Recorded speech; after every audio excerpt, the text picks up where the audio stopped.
सभी को प्रणाम। हम पढ़ रहे हैं जन्म शताब्दी पुस्तकमाला 28 गायत्री उपासना की सफलता की 3 शर्तें।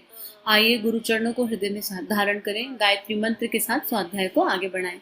ओम भूर्भुवः स्वाहा तत्सवितुर्वरेण्यं भर्गो देवस्य धीमहि धियो यो नः प्रचोदयात्।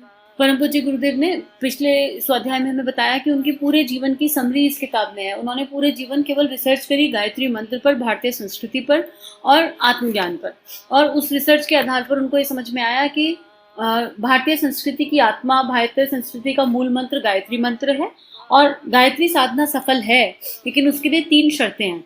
और वो उनमें पहली शर्त क्या है? उनमें पहली शर्त है श्रद्धा।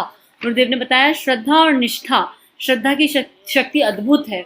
अगर श्रद्धा है तो वो पत्थर में प्राण डाल देती है, मूर्ति में से भगवान प्रकट हो जाते हैं। मीरा के भगवान प्रकट हो गए थे ना मूर्ति से। उसी आधार पर गुरुदेव ने बोला कि श्रद्धा के बिना कुछ नहीं हो सकता, श्रद्धा और विश्वास के बिना संभव नहीं है कोई भी उपासना, कोई भी साधना। आप किसी भी मंत्र की साधना कर लो, उसके मूल में श्रद्धा होनी चाहिए। आगे गुरुदेव बता रहे हैं दूसरा, इस साधना को सफल बनाने का जो दूसरा उपाय है, उपासना को सफल बनाने के लिए परिष्कृत व्यक्तित्व का होना नितांत आवश्यक है, यानी ट्रांसफॉर्म पर्सनालिटी। जब हम साधना शुरू करते हैं तो जब बच्चा जन्म लेता है तो कैसा खून में लथपथ गंदा होता है, फिर उसको नर्स साफ करती है, साफ सुथरा करके माँ की गोदी में देती है। फिर बच्चा आए दिन गंदगी करता रहता है, माँ नियमित रूप से साफ करती है। तो हमको अपने अंतर मन को ट्रांसफॉर्म करना है, साफ करना है। तो इसे गुरुदेव के शब्दों में पढ़ते हैं। परिष्कृत व्यक्तित्व का मतलब यह है कि आदमी चरित्रवान हो, लोक सेवी हो, सदाचारी हो, संयमी हो, अपने व्यक्तिगत जीवन को श्रेष्ठ और समुन्नत बनाने वाला हो। अब तक ऐसे ही लोगों को सफलताएं मिली हैं। अध्यात्म का लाभ स्वयं पाने और दूसरों को दे सकने में केवल वही साधक सफल हुए हैं जिन्होंने कि जब उपासना के कर्मकांडों के सिवा अपने व्यक्तिगत जीवन को शालीन, समुन्नत, श्रेष्ठ और परिष्कृत बनाने का प्रयत्न किया है। संयमी व्यक्ति, सदाचारी व्यक्ति जो भी जप करते हैं, उपासना करते हैं, उनकी प्रत्येक उपासना सफल हो जाती है। दुराचारी आदमी, दुष्ट आदमी, नीच, पापी और पतित आदमी भगवान का नाम लेकर यदि चाहें तो पार नहीं हो सकते। भगवान का नाम लेने का परिणाम यह होना चाहिए कि आदमी का व्यक्तित्व सही हो और वह शुद्ध बने। अगर व्यक्ति को शुद्ध और समुन्नत बनाने में राम नाम सफल नहीं हुआ तो जानना चाहिए कि उपासना की विधि में बहुत भारी भूल रह गई और नाम के साथ में काम करने वाली बात को भुला दिया गया। परिष्कृत व्यक्तित्व उपासना का दूसरा पहलू है, गायत्री उपासना के संबंध में अथवा अन्यान्य उपासनाओं के संबंध में, दोनों में ही। अब यहाँ कितनी इंपॉर्टेंट बात है, मैं एसी के नीचे बैठूं और मुझे एसी की हवा ना लगे तो इसका मतलब मेरे एसी में कोई प्रॉब्लम है। सिंपल सी बात है। या मेरे बैठने की दिशा ठीक नहीं है, समथिंग इज रॉन्ग, कुछ तो गड़बड़ है। अब यहाँ जो एसी है वो परमात्मा बैठा है, तो उसमें तो कोई गड़बड़ हो नहीं सकती। मैं उपासना के लिए बैठी, मैंने अपने इष्ट का चिंतन मनन किया और मेरे इष्ट के गुण मुझ में प्रकाशित और प्रवाहित नहीं हुए, मेरी असुर प्रवृत्ति आज भी जीवित रह गई, तो फिर ऐसी उपासना क्या ही लाभ होगा? ऐसी उपासना कैसे सफल हो जाएगी? उपासना को सफल करना है तो पर्सनालिटी को तो ट्रांसफॉर्म करना ही पड़ेगा। और पर्सनालिटी ट्रांसफॉर्म के जो गुण है वो है, एक तो अच्छा ऊंचा व्यक्तित्व, कैरेक्टर अच्छा होना चाहिए, सबके हित का भाव होना चाहिए और सारे संयम, इंद्रिय संयम, समय संयम, अर्थ संयम, सारे संयम जीवन में होने चाहिए। ये गुरुदेव हर स्वाध्याय में लगभग ये बात बताते हैं।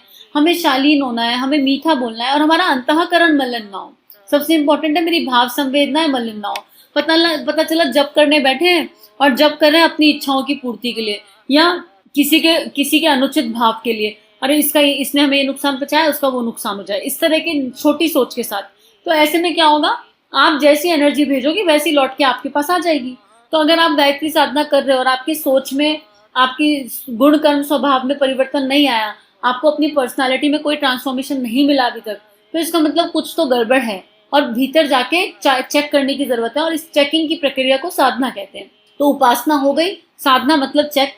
एक भी ऐसा भाव और थॉट ना आ जाए जो मेरे अंतःकरण में मेरे इष्ट जो बैठे हैं उनको कठिनाई दे, उनको तकलीफ दे, बस इतना चेक है। तो अब तीसरी बात बता रहे हैं गुरुदेव। तीसरा हमारा अब तक का अनुभव यह है कि उच्च स्तरीय जप और उपासनाएं तब सफल होती हैं जब आदमी का दृष्टिकोण और महत्वाकांक्षाएं भी ऊंची हो।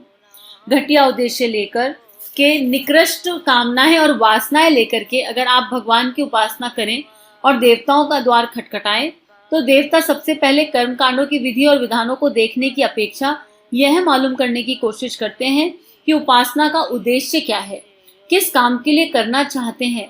अगर उन्हीं कामों के लिए जिससे कि आदमी को अपनी मेहनत और परिश्रम के द्वारा कमाई करनी चाहिए, उनको सरल और सस्ते तरीके से पूरा कराने के लिए देवताओं का पल्ला खटखटाते हैं, तो वे उसके व्यक्तित्व के बारे में समझ जाते हैं कि यह कोई घटिया आदमी है और घटिया काम के लिए हमारी सहायता चाहता है।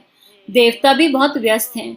देवता सहायता तो करना चाहते हैं, लेकिन सहायता करने से पहले यह तलाश करना चाहते हैं कि हमारा उपयोग कहाँ किया जाए, किस काम के लिए किया जाए।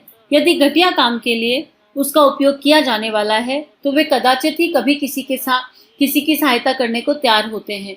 ऊंचे उद्देश्यों के लिए देवताओं ने हमेशा सहायता की है।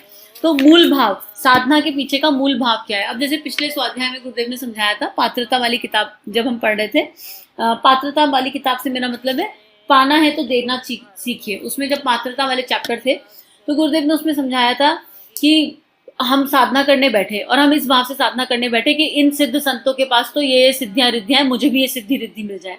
ठीक है जी, आपको मिल गई, पर देवता ये भी देखेंगे कि आप मांग क्यों रहे हो वो रिद्धि सिद्धि, आप उसका करोगे क्या? आप असुरों के जैसे अपने स्वार्थ की पूर्ति के लिए मांग रहे हो, या अपने लोकेशना, अपने अहंकार की पूर्ति के लिए मांग रहे हो, या सच में आपके हृदय में इतनी करुणा है, इतनी संवेदना है और ऐसा भाव है कि अगर आपको वो रिद्धि या सिद्धि मिल गई तो उससे आप पूरी दुनिया बदल दोगे, जो पीड़ित मानवता है उसके घावों पे मलहम लगा दोगे। ये भी तो चेक किया जाएगा। तो यहाँ पर गुरुदेव उद्देश्य की बात कर रहे हैं कि कोई भी उपासना तभी सफल होगी जब दृष्टिकोण, महत्वाकांक्षाएं लॉलीपॉप टॉफी की नहीं रहेंगी, बड़ी रहेंगी। और कैसी होनी चाहिए? देने का भाव होना चाहिए। और हाल तो जब हम जप पे बैठे तो हम बस समर्पण के भाव से बैठे, हमको कुछ चाहिए ही नहीं, बस भगवान आपका दिव्य देव इंस्ट्रूमेंट बना दो और धीरे धीरे ये भाव भी विलय हो जाएगा। बस हम बैठे हैं, आपको जैसा मर्जी। अब कीबोर्ड रखा है, वो कब बजता है? जब उसे बजाने वाला बजाता है, और बजाने वाला जैसा बजाएगा वैसे वो धुन छोड़ देगा।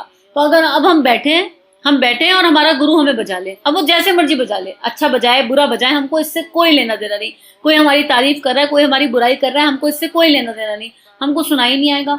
बस क्या ध्यान रखना है? मेरा हृदय देव भावनाओं से, मेरा हृदय सबके मंगल की भावनाओं से भरा रहना चाहिए। हृदय में करुणा संवेदना भरी हुई होनी चाहिए।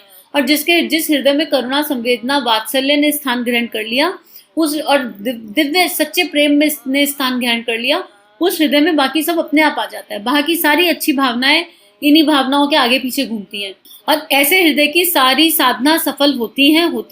इसमें कोई डाउट या संशय नहीं है। आगे अब गुरुदेव लिख रहे हैं, मंत्र शक्ति और भगवान की शक्ति केवल उन्हीं लोगों के लिए सुरक्षित रही जिनका दृष्टिकोण ऊंचा रहा, जिन्होंने किसी अच्छे काम के लिए, ऊंचे काम के लिए भगवान की सेवा और सहायता चाही। उनको बराबर सेवा और सहायता मिली। अब यहाँ एक एग्जाम्पल याद आ गया, भगीरथ जी ने भी कामना की थी क्या? माँ गंगा को धरती पर लाने की। लेकिन उनका मूल क्या था? उनका मूल कितना शुद्ध और पवित्र था। उनको अपने पितरों को मुक्ति दिलानी थी, उनको धरती माँ को और हम लोगों को जो है मुक्ति दिलानी थी। पतित पावनी माँ गंगा को नीचे लाना था। और जब गंगा जी ने उनका मूल उद्देश्य देखा, शिव जी ने उनका मूल उद्देश्य देखा, जाना और समझा, तो गंगा जी आ गई धरा पे, उनका तप सफल हो गया और वो आज तक सफल हो रहा है। तो अब गुरुदेव यही कह रहे हैं, इन तीनों बातों को हमने प्राणपण से प्रयत्न किया। कौन सी तीन बातें? पहली बात श्रद्धा, दूसरी बात ट्रांसफॉर्मेशन ऑफ पर्सनालिटी, अपने व्यक्तित्व का संपूर्ण परिष्कार, और तीसरी बात उच्च इच्छाओं को लेकर, इच्छा वर्ड गलत है, उच्च स्तरीय दृष्टिकोण के साथ और दिव्य महत्वाकांक्षाओं के साथ। जब क्योंकि गुरुदेव को तो गायत्री माँ कब की मैनिफेस्ट हो गई थी, लेकिन उनकी करुणा और संवेदना ऐसी थी कि उन्होंने, वो चाहते तो कब के हिमालय पे जाके अपनी यात्रा कर लेते, लेकिन उनको अपनी यात्रा नहीं करनी थी, क्योंकि उनका हृदय प्रेम करुणा से लबालब भरा हुआ था हम लोगों के लिए। तो गुरुदेव कह रहे हैं कि हमने पूरे जीवन इन तीनों चीजों को हम साथ लेके चले, और उससे गायत्री उपासना में प्राण का संचार हो गया। गायत्री उपासना में प्राण का संचार मतलब माँ गायत्री के दिव्य प्राण का संचार, गुरुदेव और गायत्री एक हो गए। उसके बाद उस भाव से प्राण संचार अगर होगा तो हर चीज प्राणवान और चमत्कारी होती चली जाएगी, सफल होती चली जाएगी। हमने अपने व्यक्तिगत जीवन में 24 लाख के 24 साल में 24 महापुरुषजन किए, जप और अनुष्ठानों की विधियों को संपन्न किया, सभी के साथ जो नियम थे उनका पालन किया। यह भी सही है कि लेकिन हर एक को यह ध्यान रखना चाहिए कि हमारी उपासना में कर्म कांडों का, विधि विधानों का जितना ज्यादा स्थान है, उससे कहीं ज्यादा स्थान इस बात के ऊपर है कि हमने उन तीन बातों को जो आध्यात्मिकता का प्राण समझी जाती हैं उन्हें पूरा करने की कोशिश की कि नहीं की। अटूट श्रद्धा, अडिग विश्वास गायत्री माता के प्रति रखकर उनकी उपासना के संबंध में अपनी मान्यता और भावना रख करने का प्रयत्न किया। उसका परिणाम पाया। व्यक्तित्व को भी जहां तक संभव हुआ परिष्कृत करने के लिए पूरी कोशिश की। एक ब्राह्मण और एक भगवान को भक्त जैसा जीवन जीना चाहिए। हमने भरसक प्रयत्न किया कि उसमें किसी तरह की कमी ना आने पाए। उसमें पूरी सावधानी बरतते रहे। अपने आप को धोबी के तरीके से धोने में और दुनिया के तरीके से धुलने में हमने आगा पीछा नहीं किया। गुरुदेव ने कितनी तप तितिक्षा की, किसी से छुपा हुआ नहीं है। एक 14 साल के बच्चे ने खाना पीना सब कुछ तो बंद कर दिया और 6-6 घंटे रोज जप किया। सारे 3200 किताबें लिख गए गुरुदेव अपने उत्तरार्ध तक आते आते। सारे वेदों का, उपनिषदों का ट्रांसलेशन कर दिया। सोए नहीं। और गुरुदेव कहते रहे कि जितनी देर भी हम सोने में, खाने पीने में खर्च करते हैं, उतने समय के लिए भी हम आपसे क्षमा मांगते हैं, क्योंकि ये समय भी हमारे बच्चों का है। तो इतनी करुणा संवेदना से भरा हुआ उस गुरु शक्ति का हृदय। और सारे गुरु तत्व ना ऐसा ही होता है। गुरु एक तत्व है, कोई व्यक्ति या विचार नहीं है, वो ऐसा ही होता है। उसका हृदय ऐसे ही प्रेम, संवेदना, करुणा से भरा हुआ होता है। और हमारे हिस्से के लिए भी जप कर गए। वो कहते हैं गुरुदेव तुमको अनुदान मिलेंगे, सब कुछ मिलेगा, तुम बस इस यात्रा पे चलने के लिए हाँ बोलो, एक बार तैयार हो जाओ। तो गुरुदेव हमेशा अपने लिए कठोर रहे और हम लोगों के लिए बहुत सरल। तो आज का स्वाध्याय इतना ही। और हम ये जान लें कि अगर हमारे गुरु ने अपने अंतःकरण में माँ गायत्री के प्राण का संचार किया तो हम उनके लक्ष्य कदम पे चल के कुछ नहीं कर सकते, लेकिन गुरु का प्राण तो हमारे भीतर प्रकाशित और प्रवाहित हो ही सकता है ना। तो आज यही प्रार्थना कि गुरु शक्ति का प्राण हमारे भीतर, हमारी आत्मा में प्रकाशित हो जाए और हम उस मार्ग पर चल सके श्रद्धा, विश्वास और समर्पण के साथ। कौन सा मार्ग? आत्मनिर्माण का मार्ग, कंप्लीट ट्रांसफॉर्मेशन का मार्ग, गुरु शक्ति के सानिध्य में। सभी को प्रणाम। हमारे YouTube चैनल को सब्सक्राइब कीजिए और बेल आइकन पर क्लिक कीजिए ताकि आने वाली सभी वीडियो की नोटिफिकेशन आपको मिलती रहे। आप सभी को बहुत बहुत थैंक यू।